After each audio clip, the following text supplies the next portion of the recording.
The parable of the 10 minas, part 6 of 6, Luke 19:24 through 27. Then he said to those standing by, take his mina away from him, and give it to the one who has 10 minas. Sir, they said, he already has 10. He replied, I tell you that everyone who has, more will be given. But as for the one who has nothing, even that will be taken away. But those enemies of mine, who did not want me to be king over them, bring them here and kill them in front of me.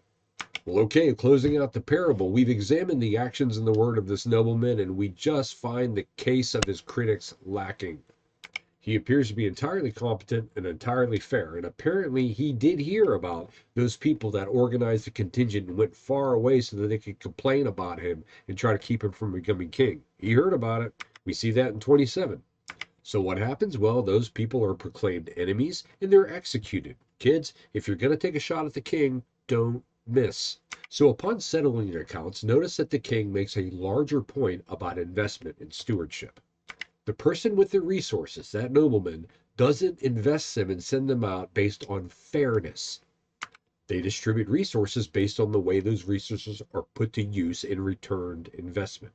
And when a servant underperforms, when a servant fails to do with what the resources that he's been given, those are taken away and given to someone else. And notice, the king gives that mina to the 10 mina person, not the 5 mina person. Yeah, he could have given it to the 5 mina person, but if he gives it to the 10 mina person, he's going to get 10 mina back instead of 5. 10 greater than 5, right?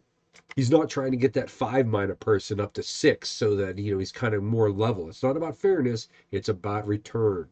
So folks, the point here is that God's blessings flow to places where God's blessings are liberally applied, and the return on investment will be like for like. So get out there, do good, and expect good to be returned tenfold.